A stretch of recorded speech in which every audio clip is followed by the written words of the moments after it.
Anita lay in the hospital bed, tears rolling down her face. Her chest burned with pain. The doctor's words echoed in her head. These beauty creams almost killed you. Next to her, her husband Obinna sat with his head down, finally seeing what his obsession had done to his wife. But their story didn't start here.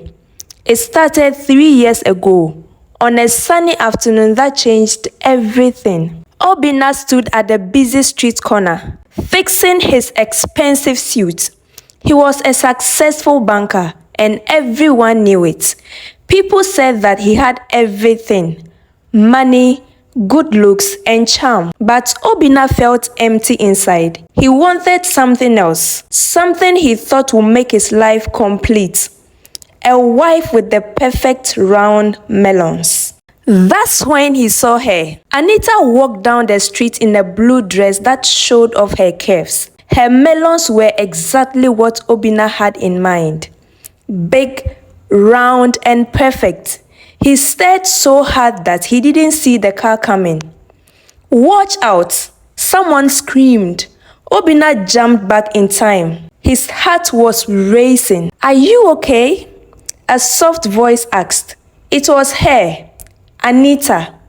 She was even more beautiful. Her kind eyes and gentle smile made Obinna's heart beat faster. "I am more than okay now that you are here," he said.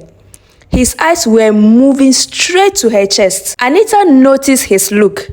Usually, she felt uncomfortable when men looked at her in that way. But something about Obinna felt different. Maybe it was his expensive clothes, his tall, dark looks, or the way he seemed almost silly with excitement. When he asked for her number, she said yes right away. Kemi, Anita's older sister, lived in a small apartment across the street. That evening, Anita rushed to tell her about meeting Obinna. "He's perfect," Anita said. "He's rich, handsome, and he thinks I'm beautiful." Kemi frowned while stirring her soup. "The way you said he looks at you, it sounds like he only cares about your body." "Don't be silly," Anita laughed. "My looks got his attention, but he will love all of me. And don't worry about my body. I'll stay perfect forever." Kemi put down her spoon. "Nobody stays the same forever, sister. Remember Mama? She was beautiful too. But after 5 children, I'm different," Anita said. "Times have changed. There are ways to keep your body perfect now." Their first date was magical.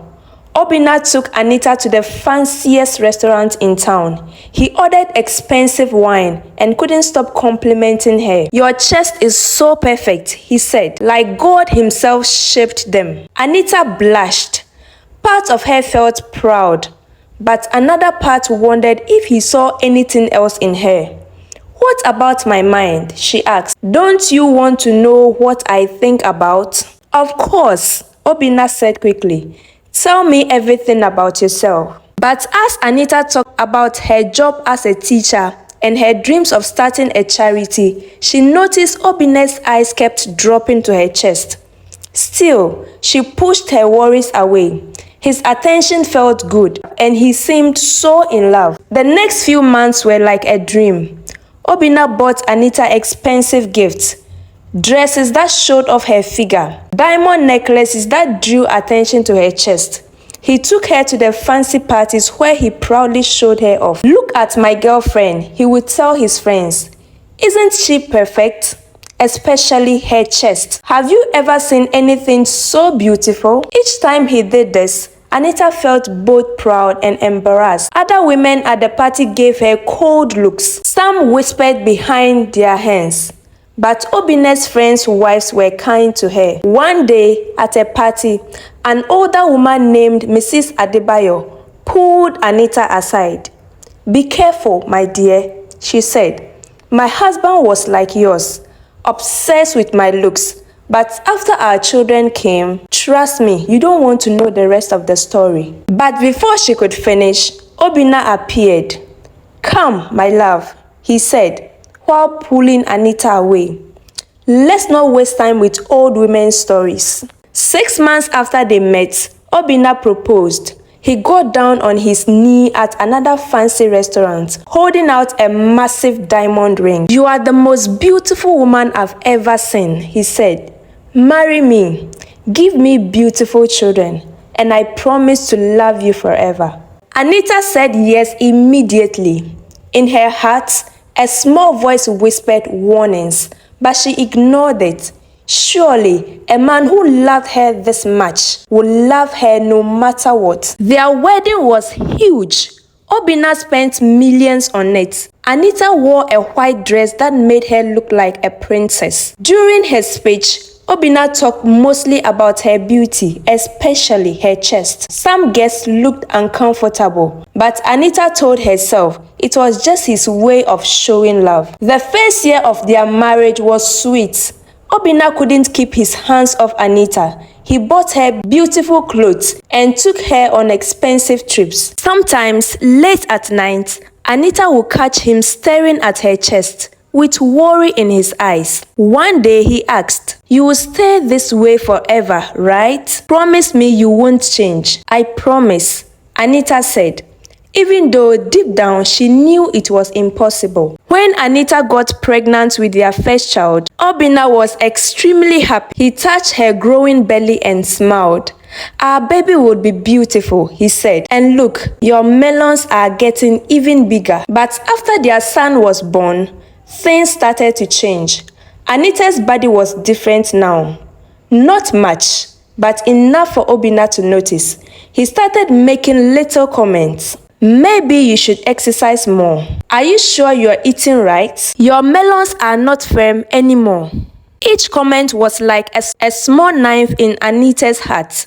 She tried everything: special creams, exercises, tight bras.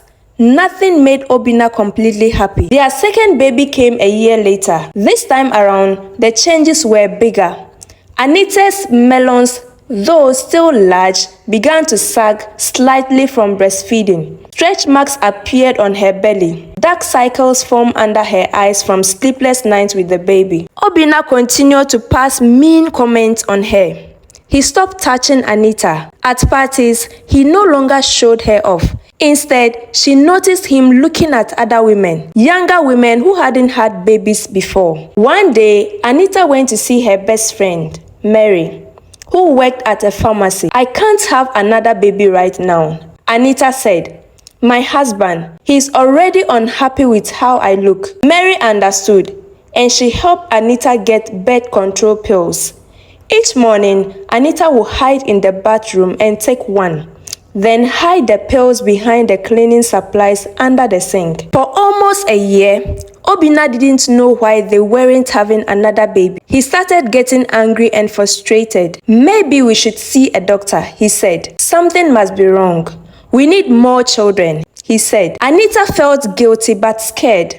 She kept taking the pills in secret, praying that Obinna wouldn't find out. But one day, Obinna was looking for medicine.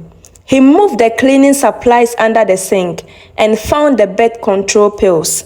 His face turned red with anger. "What are these?"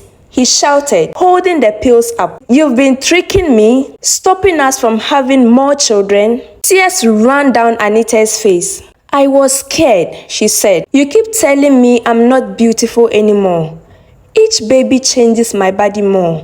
I didn't want you to stop loving me." They had a big fight that day. Obinna shouted about trust and lies. Anita cried about his love being only for her looks.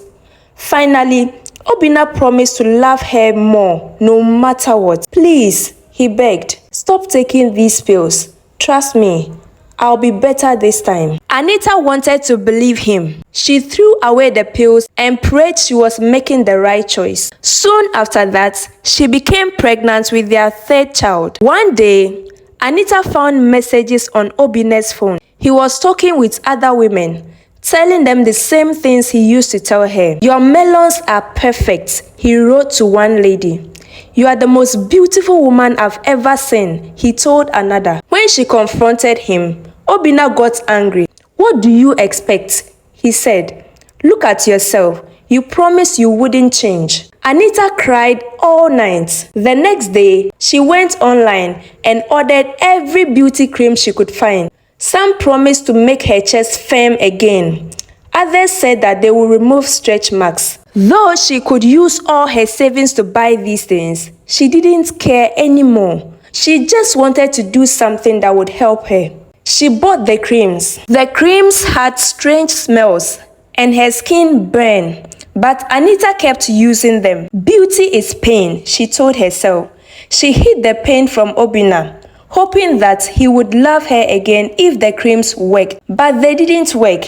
Instead, one morning, Anita woke up with terrible pain in her chest. Her skin was red and swollen. She felt hot all over. When she tried to get up, she fell back, crying in pain, and that was how she ended up in the hospital. The doctor said that the creams had dangerous chemicals that could have killed her. As she lay in the hospital bed, Anita finally saw the truth. She had almost died trying to keep a man's love.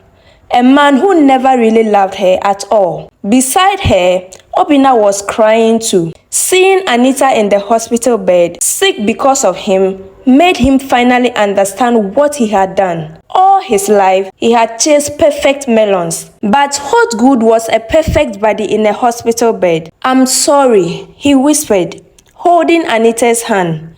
"I've been so stupid. You gave me beautiful children. You loved me. You almost died because of my foolishness. Please forgive me." Anita looked at her for a long time. "I can forgive you," she said, "but things have to change. No more other women. No more comments about my body. Love me for who I am, or let me go." Obinna promised to change. He went with Anita to therapy. He learned why he was so obsessed with perfect melons.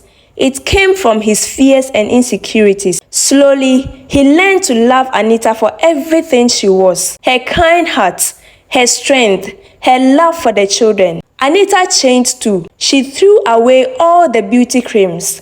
She started loving her body with stretch marks all over. Each mark told a story. The story of her children, her strength, and her survival. Years later, Anita and Obinna had 3 more children. Anita's body changed more with each baby, but this time around, when Obinna looked at her, he saw something more beautiful than perfect melons. He saw the mother of his children, his best friend, the woman who taught him what real love means. As for Anita, she never again tried to be perfect. Instead, she taught her daughters a different lesson. True beauty comes from being yourself, and true love stays even when everything changes. The moral of this story is that real love sees beyond the body. It stays through all changes and challenges. Never change yourself to keep someone's love. If they only love your looks, then they don't really love you at all.